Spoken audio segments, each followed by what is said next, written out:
chers téléspectateurs, c'est Moïda Galamao avec le journal du vendredi 29 décembre 2023. Le commandant de l'armée d'action rapide du Soudan, le général Mohamed Hamdan Daglo, s'est rendu à Addis Abeba ce matin. À son arrivée, le Premier ministre et ministre des Affaires étrangères, Damek Amakonnen, a reçu le général à l'aéroport international de Bolé, selon les informations du ministère des Affaires étrangères. Le président de la Chambre des représentants, Tagesset Afo, a exhorté tout le monde à travailler dur pour la paix, qui est la base de toutes les questions. Tagesset a assuré qu'en passant en revue des performances des 13 comités permanents du Conseil avec le comité de coordination pendant 2 mois, le coût de la vie, la bonne gouvernance et d'autres questions soulevées par la population devraient être en bonne et prioritaire du travail dur pour la terre. Il a indiqué que le soutien nécessaire devrait être apporté pour que le Forum national de consultation, qui apporte une grande contribution, puisse être mis en service prochainement. Il a souligné que les travaux législatifs doivent être bien faits pour qu'ils suivent le processus législatif et qu'ils le servent pendant longtemps, notant qu'il est nécessaire de travailler pour achever les projets de loi actuellement à l'étude. La vice-présidente de la Chambre, Lomi Bado, a dévoilé que de nouveaux travaux ont été réalisés en peu de temps, indiquant qu'il devrait y avoir un système de responsabilisation en évoluant les changements apportés par le travail de suivi et de contrôle.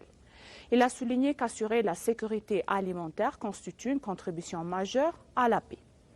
Il a souligné que lors des prochaines activités de suivi et de contrôle, il faudrait veiller à ce que les engrais que le gouvernement a investis à un coût élevé parviennent correctement à l'utilisateur. Pour sa part, Tesfaye Beldjiki, le ministre en chef du gouvernement auprès de la Chambre des représentants du peuple, a déclaré que les commissions permanentes du Conseil devraient voir ce que chaque institution fait pour construire une mentalité nationale concernant la paix dans leur travail de surveillance et de contrôle. Le prince Abdulaziz bin Saoud bin Naïf, le ministre de l'administration du pays, a déclaré que l'Arabie saoudite continuerait à offrir des opportunités d'emploi aux citoyens éthiopiens. Le prince Abdulaziz bin Saoud bin Naïf a reçu dans son bureau l'ambassadeur d'Éthiopie en Arabie saoudite, Lenjo Bati. Au cours de leur discussion, le prince Abdulaziz bin Saoud Naïf a déclaré que l'Arabie saoudite poursuivrait les opportunités d'emploi qu'elle a offertes. Cependant, il a mentionné que la nécessité de travailler ensemble concernant les citoyens qui ont traversé illégalement la frontière du pays qui sont détenus. Mentionné que l'Éthiopie est un ami historique et un partenaire proche de l'Arabie saoudite. Ils ont également discuté du commerce, de l'éducation et de la coopération régionale entre les deux pays. L'ambassadeur Lenjo Bati, pour sa part, a salué l'amélioration des relations bilatérales entre l'Arabie saoudite et l'Éthiopie. En outre, il a exprimé le désir de l'Éthiopie de travailler ensemble dans d'autres domaines de coopération au-delà des questions citoyennes. Les informations que nous avons reçues de l'ambassade éthiopienne à Riyad indiquent qu'elle donnera également des conseils sur les domaines de coopération qui devraient exister entre les pays. L'autorité intergouvernementale pour le développement de l'Afrique de l'Est, IGAD, a affirmé qu'elle travaille avec détermination jusqu'à ce qu'une paix et une réconciliation durable se réalisent au Soudan. Le secrétaire général de l'IGAD, M. Warq Nagabayo, a annoncé que « mes pensées vont au peuple soudanais » dans un message concernant la journée de l'indépendance du Soudan et le Nouvel An.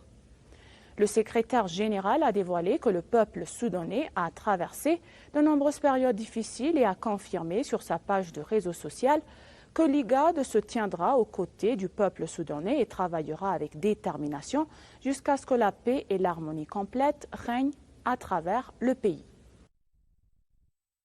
Des recherches donc dans le domaine ont déclaré que les attractions développées par le projet pour le pays attireront des visiteurs internationaux et élargiront les ressources économiques du pays. Il a également été souligné que l'achèvement des projets de Gabata al-Hagar créerait un grand projet potentiel de développement touristique. Selon Aber Rayassou, enseignant et chercheur de l'Institut d'études démographiques de l'Université de Dilla, l'absence du tourisme comme source économique alternative dans notre pays a empêché le secteur d'être utilisé autant qu'il le devrait être. Il a déclaré que le projet du gouvernement pour le pays non seulement prête attention au secteur, mais montre également son engagement en faveur du développement. Il a déclaré que les projets de Gabata al-Hagers qui sont achevés et qualifiés pour le service créent un grand potentiel de développement touristique. Il a souligné que cela jette les bases de la création de ressources touristiques pour assurer le développement universel et atteindre l'objectif fixé.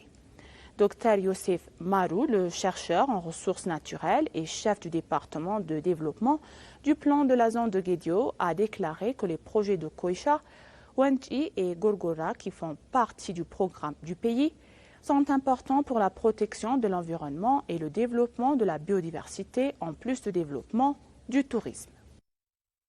Alors, Monsieur Aklilou Tagassa, le PDG de la Société du développement des parcs industriels, a noté que 157 des 177 hangars de production de la Société de développement des parcs industriels ont été occupés par des investisseurs. Le PDG a rappelé lors du forum des investisseurs et des parties prenantes que la plupart des hangars gérés par la Société de développement des parcs industriels étaient auparavant inoccupés par les investisseurs.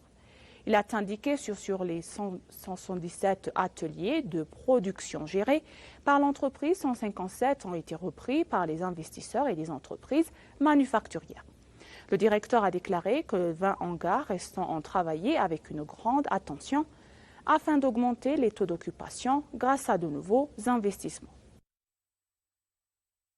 Et pour conclure le journal, il a été déclaré que le programme de réinstallation du tourisme dans l'État de Tigray a débuté aujourd'hui, le 28 décembre 2023, dans la ville de Mekelle, dans l'État de Tigray.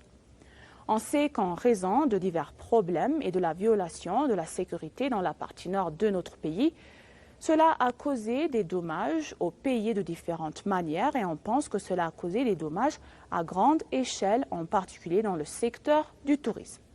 De ce fait, l'activité touristique de l'État de Tigray reste fermée aux visiteurs. Un programme officiel de lancement du tourisme impliquant le gouvernement et tous les acteurs impliqués dans le secteur est en cours dans la région pour relancer les activités touristiques suspendues depuis des années. Il a été précisé que le programme de lancement organisé par le ministère du Tourisme se tiendra du 28 au 31 décembre 2023 dans la ville de Mekelle.